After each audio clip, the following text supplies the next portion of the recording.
Welcome to Trending Unpacked, the podcast where we explore what the world is talking about, one trend at a time. Today, we're jumping right into one of the biggest nights in television. The 77th Emmy Awards just wrapped up, and I'm really excited to get into this one. It's, the event that celebrates the absolute best in TV from the past season, 2024-2025. It's not just any awards show, right? It sits right up there with the Grammys for music, the Oscars for film, that whole, big three in U.S. entertainment. But what makes the Emmys so interesting, I think, is how they have to constantly adapt. Television changes so fast, doesn't it? It absolutely does. It's a fascinating challenge for them. Yeah, and this year really felt like a snapshot of that evolution. Loads of buzz, maybe some surprises. So that's our plan for today. We're going to look through the winners list, talk about anything unexpected, and try to figure out, what these awards tell us about where TV's actually heading. Sounds like a great plan. And there's definitely a lot to unpack there. The Emmys have such a long history, starting way back in 1949. They've seen it all, really, from the early days of broadcast TV through the rise of cable, and now it's clearly the streaming era. They've fully embraced it. You can really see that in the winners, can't you? Oh, absolutely. This year's results really hammered that home. We saw, I'd say, 3 shows in particular just dominate their main categories. You had Adolescence sweeping the limited series field, The Studio taking the crown in comedy, and The Pit winning big in drama. Tells quite a story. Okay, let's dig into that, starting with Adolescence. I heard it had an incredible night. Almost a clean sweep. Incredible is definitely the word, maybe even an understatement, honestly.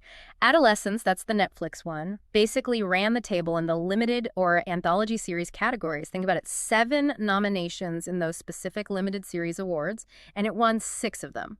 6. Wow, that's dominance. It really is. It wasn't just winning, it felt like a statement. The show clearly resonated deeply with voters. It's a tough watch sometimes, exploring growing up today. Yeah, I've heard it's quite intense. Very, but brilliantly done. Character-driven, amazing ensemble cast, tackling themes that just hit home, I think. That seemed to be the consensus. But it wasn't a complete sweep, you said. There was one exception. Exactly. One award Adolescence didn't get, which kind of highlights just how strong the competition still was, even against a powerhouse like that. That was Kristen Milioti. She won lead actress in a limited or anthology series for her role in The Penguin. Ah, right. The Penguin, the HBO Max series. That's the one. Her performance was just outstanding, apparently. Really stood out. It shows that even when one show is dominating, a truly exceptional individual performance can break through. Makes sense. And The Penguin itself had a lot of buzz too, didn't it? Coming from that movie universe. It did. A different kind of show, dark humor mixed with character study, gave Milioti a great platform. So, back to Adolescence. What were its big wins specifically? Well, the biggest one, arguably, was Best Limited or Anthology Series. That's the top prize for that format. A huge validation for the whole production. Right. Then you had the acting wins. Stephen Graham took lead actor. His performance was just incredible. So raw, so honest. People were really talking about it. He's always brilliant. He really is. And then, showing the strength of the cast, Erin Doherty won Supporting Actress. And get this, Christine Tremarco, also from Adolescence, was nominated in the same category. Oh, wow. So 2 nominees from the same show. Yep. That tells you a lot about the overall quality of the acting and direction right there. Multiple people delivering award-level work on the same project. Yeah, no kidding. So Adolescence clearly made its mark. A massive mark. Definitely one of the biggest stories of the night. Okay, moving on. This is where things maybe get even more competitive, right? The drama series category. Always stacked. And The Pit came out on top. It did. The Pit, that's another HBO Max show, won Best Drama Series. And like you said, that category is always incredibly tough. Winning that is a huge achievement. What do you think made The Pit stand out? It's a hospital drama, but there have been plenty of those. True, but this one felt different, more unflinching maybe. It really digs into the ethical gray areas, the power dynamics within this big city hospital. It doesn't shy away from the moral ambiguities the doctors face, the pressure, the personal cost. It felt very layered, very real. Even when it was being dramatic, it forced you to think. Sounds compelling. And did it pick up acting awards too? Yes, absolutely. That was key to its success, I think. Noah Weil won lead actor in a drama series. Oh, interesting. He's been around a long time. He has, and this was seen as a really powerful, nuanced performance, playing this lead doctor, dealing with his own issues, and the system failing around him. Lots of praise for his gravitas, his vulnerability. Right. And Catherine Lanasso won supporting actress in a drama series. Her role was apparently quite formidable, a real counterpoint within the story. So strong performances anchoring it. Definitely. It wasn't just a well-made show. The acting wins really cemented its status, showed it connected on a character level. But wait, the drama awards weren't all the pit, were they? I remember hearing a lot about Severance, too. You're absolutely right. The Pit got the big series prize, but Severance, the Apple TV Plus show, definitely had its moment, especially in acting, which makes sense given how performance-driven that show is. Right, that whole concept is fascinating, separating work memories from personal life. Exactly. It's sci-fi, but it hits so close to home about corporate life, you know? Britt Lower won lead actress in a drama series for her role. Oh, fantastic. Her performance is incredible, and that's so subtle, but so much going on. Totally agree. Capturing that confusion, that sort of divided self, really impressive. And Tramell Tillman won supporting actor. Milchek, yeah, he's unsettlingly brilliant. He really is, embodies that weird corporate authority perfectly. And Severance had other nominations too. Zach Cherry, John Turturro, Patricia Arquette. So it was definitely in the running. Oh, for sure. A major contender. Its unique style, that blend of sci-fi mystery and sharp social critique, clearly resonated. Great ensemble. So, beyond acting, any other big drama wins we should note? Yeah, a couple of important ones for craft, and/or one for writing in a drama series. Oh, interesting. That show got so much critical acclaim for its writing. It really did. People loved how it took a big sci-fi franchise and told this really mature, complex political story, grounded character development. It wasn't just pew-pew action, you know. Definitely not. That feels like a significant win. I think so, too. Shows the Academy valuing that kind of sophisticated genre writing. And then Slow Horses won for directing in a drama series. The spy thriller. Yep, the British one. It's known for its gritty feel, great atmosphere. The directing win points to that masterful control of tone, that sort of cinematic, tense style it has. Okay, so the drama awards were spread out a bit more than limited series. For sure. And it makes the Pit's Best Drama win even more impressive when you think about who else was nominated. Right. Who are the other big contenders? Well, you had The Last of Us. Massive show, huge fan base, adapted from the game. Pedro Pascal and Bella Ramsey were both nominated for lead acting. Yeah, people love that show. Surprised it didn't win more, maybe. Could be. Definitely part of the online chatter we can get into later. Then there was The White Lotus. Always a contender, especially for acting. Exactly. Tons of supporting nominations. Walton Goggins, Jason Isaacs, Sam Rockwell, Carrie Coon, Parker Posey, Natasha Rothwell, Amy Lou Wood. Just a stacked cast. Wow, that's a list. Right. And Paradise was in the mix, too, getting acting nods. So, yeah, the Pit winning Best Drama against that field, that's saying something. Yeah. And Severance grabbing those acting wins is equally significant. Okay, let's shift gears. Enough drama. Let's talk comedy. Things felt a little less spread out here. The studio seemed like the big winner. Yeah, you could say that. The Studio, that's the Apple TV Plus one. Again, it won Best Comedy Series. It really seemed to capture the Academy's attention this year. What's the premise of that one again? It's basically a behind-the-scenes look at a chaotic Hollywood studio. Lots of industry satire, poking fun at the egos, the absurdity of it all. But apparently with some heart, too. It sounds like fertile ground for comedy. Definitely. And it wasn't just the top prize. Seth Rogen won lead actor in a comedy series for it. Oh, right. I heard his performance was really good. Kind of playing against type, maybe? Sort of, yeah. That self-deprecating humor he does, but maybe with a bit more earnestness. People seem to connect with his character navigating that crazy world. And it won more than just acting. It did. The studio also took home the awards for writing and directing in comedy. Okay, so that's pretty dominant. Best series, lead actor, writing, directing. Exactly. That signals a show that the Academy saw as excellent across the board. Sharp writing, great execution, strong lead, the whole package. But not a total sweep here either. Yeah, Hacks is always in the mix. Always. And Hacks definitely didn't go home empty-handed. Jean Smart won lead actress in a comedy series. Again. She's just incredible, isn't she, as Deborah Vance? A masterclass. Yeah. Truly. Comedy, drama, timing. She has it all. Her winning again isn't a huge shock, but it's always deserved. And didn't her co-star win too? Yes. Hannah Einbinder won supporting actress. Their chemistry is such a core part of that show's success. Yeah, that pairing is fantastic. So Hacks still showing its strength, especially in acting. Absolutely. It keeps delivering. And there was another interesting win in comedy acting. Jeff Hiller won supporting actor for Somebody Somewhere. Oh, I love that show.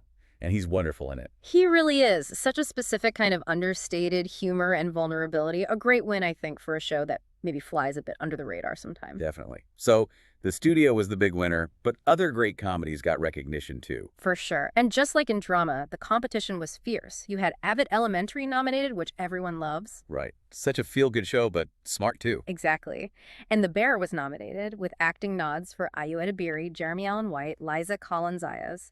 That show blends comedy and stress like nothing else. Yeah, calling it a comedy sometimes feels intense. Huh. Right. You also had Only Murders in the Building, Always Charming, and Shrinking with Harrison Ford. So again, the studio winning Best Comedy against that lineup is pretty significant. It really is. It stood out in a year with a lot of strong, diverse comedy. Any other major wins to mention before we move on? Just quickly, The Late Show with Stephen Colbert won Best Talk Series, so late night's still getting recognition. Okay. But overall, look at where the big winners came from. Netflix, Adolescence, Apple TV Plus, The Studio, Severance Acting, HBO Max, The Pit, Penguin Acting, Hacks Acting, Somebody Somewhere Acting, Paramount Plus, Colbert. Yeah, it's striking. It's all streaming, isn't it? Pretty much. Almost entirely. For the top awards, anyway, it really paints a picture. Okay, so that brings us to the bigger questions. What does all this mean? Awards are fun, trophies are shiny, but they always spark these wider conversations, right? Especially online. What was the buzz this year? Oh, definitely. The Emmys are always a lightning rod for discussion, maybe now more than ever. You get instant reactions, debates. Yeah, X or Twitter probably exploded. Pretty much. And the themes are often similar year to year, but amplified now. Representation, what genres are in, and that age-old question, does the Academy actually like what we like? Right, so let's start with the most obvious one, maybe. The screaming thing. Yeah, it's impossible to ignore. The sources we looked at were pretty blunt. Traditional TV was nearly absent from top awards. This feels like the confirmation, if we still needed it, that the full streaming era is well and truly here. It's not just a trend anymore, it's the reality. Exactly. Netflix, Apple TV Plus, HBO Max, Paramount Plus, they scooped up almost everything major. And that has real consequences, doesn't it? How so? Well, for production, it means streamers are attracting the top talent, throwing huge money at projects, aiming for this kind of prestige. But for you, the viewer, it means more and more of the best TV is behind a paywall. Yeah, you need multiple subscriptions to keep up. Right.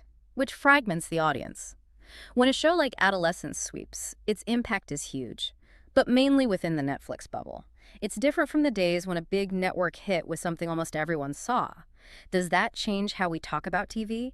How long shows stay in the cultural conversation? That's a really good point. Shared cultural moments might be harder to come by. Potentially. Yeah. It highlights how powerful these platforms are now in shaping what gets seen and talked about. Okay, what about representation and diversity? Always a big topic around award shows.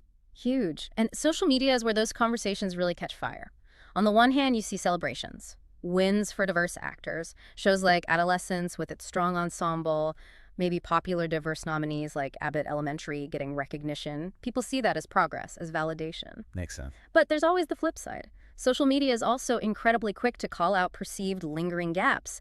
If a beloved show with a diverse cast or creator doesn't win, or if certain groups feel underrepresented among the winners, Then the criticism comes fast and hard. exactly. Even if the sources didn't name specific examples this year, that dynamic is always present. There's this constant tension online between celebrating the wins and pointing out where the Academy might still be falling short in reflecting the audience or the talent pool. Which leads perfectly into snub culture, right? People get very passionate when their favorites lose. Oh, absolutely. Snub culture is practically its own online sport now. Fans invest so much in these shows, and when the Academy doesn't recognize them, they take it personally. Understandably, sometimes. Sure. And this year, with such strong nominees, you can bet there were perceived snubs fueling online debates. Maybe fans of The Last of Us felt it deserved Best Drama over The Pit. I could see that. Or maybe fans of The White Lotus, seeing all those acting nominations but no big series win, felt it was overlooked. Or specific actors from popular shows who didn't take home a trophy. Yeah, they were robbed.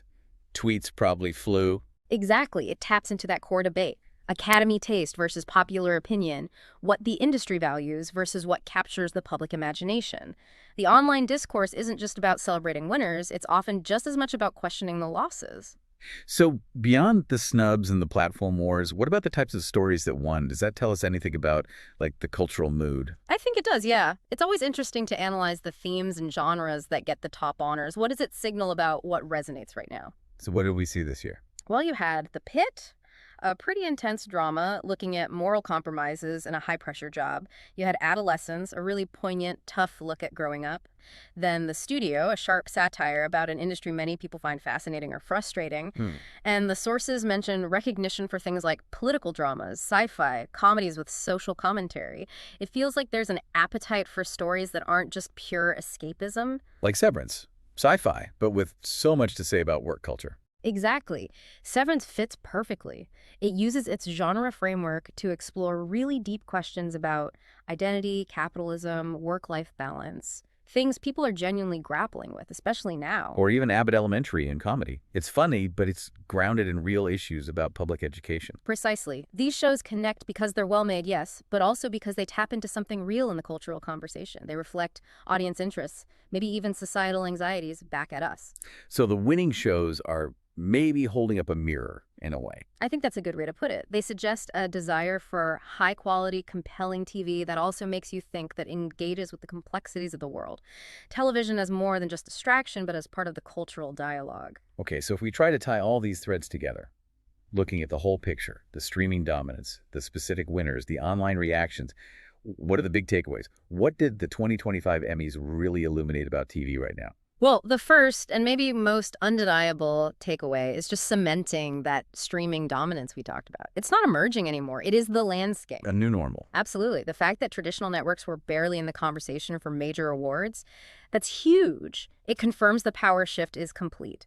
Platforms like HBO Max, Apple TV Plus, Netflix, they aren't just distributors. They are the primary producers of critically acclaimed, award-winning television now. And they proved it this year with wins for The Pit, The Penguin, Hacks. Right, for HBO Max. And Apple TV Plus with The Studio, Severance acting wins. And Netflix with Adolescence's huge run. Exactly.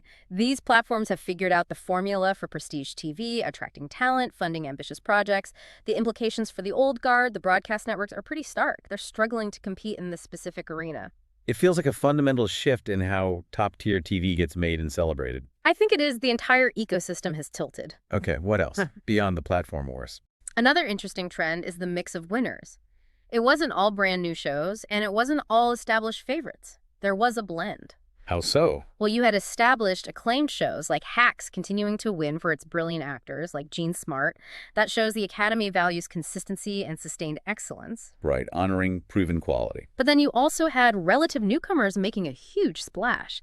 The Pit winning Best Drama, Adolescence dominating limited series. These weren't shows with years of Emmy history behind them. They were fresh breakouts. So the door is open for new hits, too. Exactly. It suggests the Academy is willing to embrace innovation, to recognize new narratives that capture the moment while still respecting ongoing achievements. It's not just about legacy, it's also about what's new and exciting.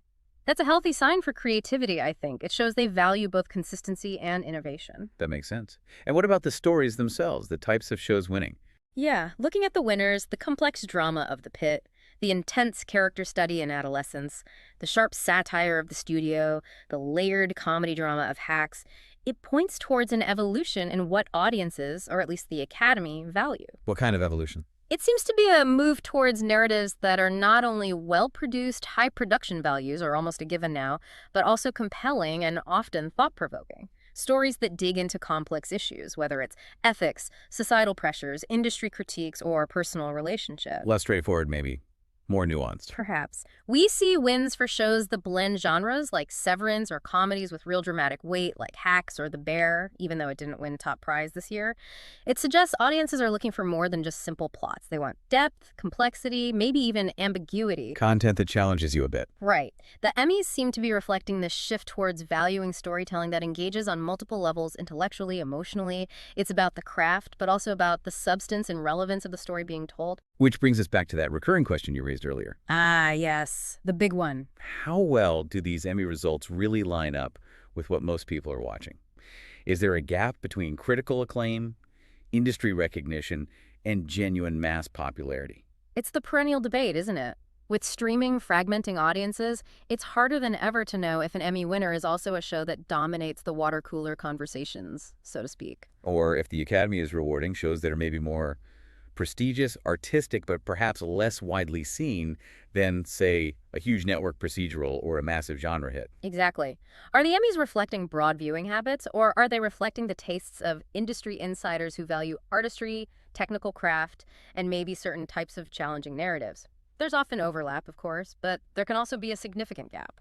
And this year's results, with the clear streaming focus and the specific types of shows winning, it definitely gives us more fuel for that debate, doesn't it? It absolutely does. It makes you ponder the relationship between critical success and popular appeal in this very specific moment for television.